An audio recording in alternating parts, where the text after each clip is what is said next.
Hello everybody, so today's video is going to be another cover redesign video. Let's get a few things out of the way. So I am outside while I'm filming this. Hopefully the wind isn't too bad. My neighbors have a rooster, so you might hear him. So today's video is of course redesigning Mothwork and Feeding Habits, which is a duology spin-off that I'm working on. I binge watched Shadow and Bone with my sister like a week ago, and so of course I really felt like I wanted to design a fantasy book cover. So let's hop into how I did that. So as always, I started in Photoshop and I had to remove the background of the moth. I've used this photo of a moth before for another redesign, but I just used the selection tool and then selected mask the feature to smoothen it.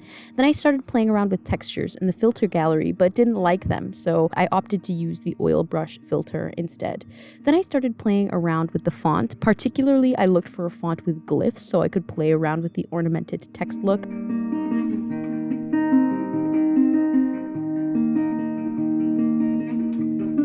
And then I added the wallpaper background texture just to add a little bit more visual interest. I changed the blend mode on that.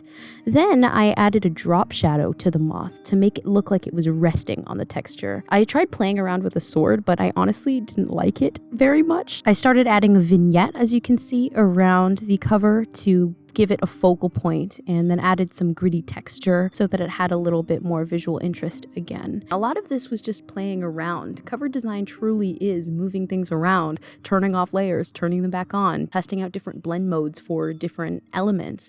It isn't really a set, this is how you do it. It really is an artistic practice, and just like with artists, you sometimes have to test out the medium in order to master it. So as you can see, I really wanted to make this sword work. I wanted to make a fantasy cover with a sword on the front, but clearly it was not happening for me, so I opted out of that. You can see I'm adjusting a few things with the letters. They're kind of obscured by that texture, and so I started adding a bevel and emboss texture to the top. So honestly, the bevel and emboss element in Photoshop is kind of shitty, so I was trying to find the right shadow and highlight mode that I liked best without it having that super jagged look. If anyone has any tips for how to get better at beveling or embossing text in Photoshop, let me know. Obviously with fantasy, they often have this strong metal look to the font, and I definitely wanted to recreate that. I also decided to adjust the fonts a little bit by moving the letters closer to each other and even connecting some of the letters. So you can see I'm doing that with the R and the K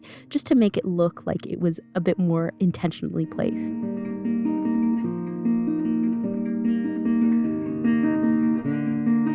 Then I started adding the frame. I wanted it to look ornate. I remember I showed the final cover to my dad and he was like, I don't know if I like the frame. And I was like, Dad, it's fantasy. And he was like, oh, makes sense. So definitely, I guess, personal preference, but I was really going for that super hyper ornate kind of book cover look. So after that, it was really just playing around with composition and adding final touches. Here you can see I have what will become the final composition of the book cover.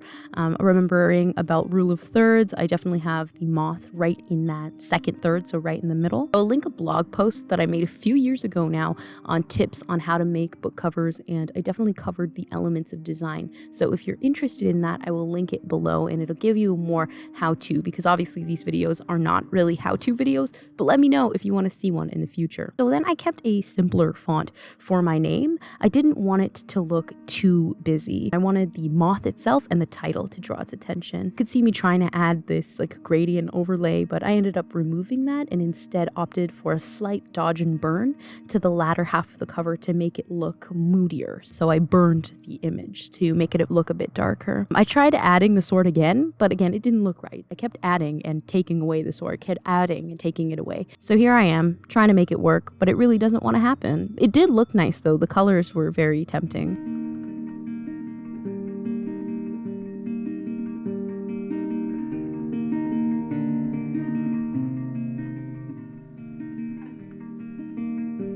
I made sure to add the a novel tag to fill up some space, and then I also added the novel tag, which I think is a sacrificial lamb should never have been created, at the very top also to fill some space just to create that balance, which I talk a little bit more about in that blog post on how to make book covers.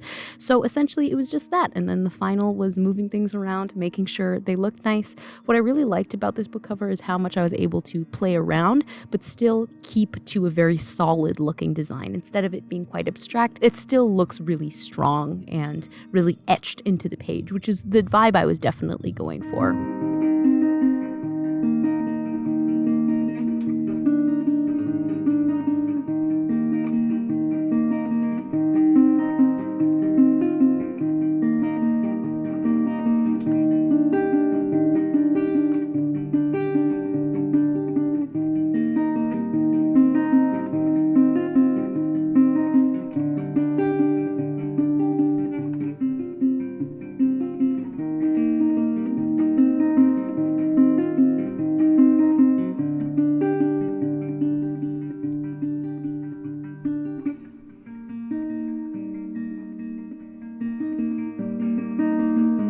Now on to the Feeding Habits book cover, which is not as entertaining because it was essentially just moving over the exact same elements I'd done in the Mothwork book cover, but adding it onto a different design.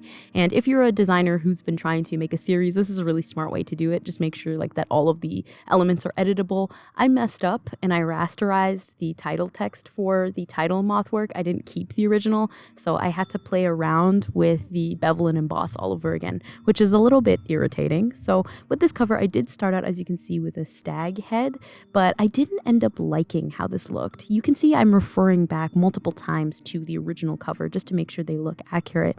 And I'm also playing around with the glyphs. Obviously the glyph where like that little swirly thing on the G, it wasn't looking good, but I wanted both the first letter in the word and the last letter in the word to have a glyph. And so I played around with it. I kind of made it my own. I erased, I molded it just to make sure it looked really nice on the book cover. So sometimes Photoshop won't have all the tools, or you don't want to pay for a font that has all of the pre-made glyphs. So I kind of take my artistic side and I use that to add the glyphs instead by either drawing them or manipulating the font in some sort of way.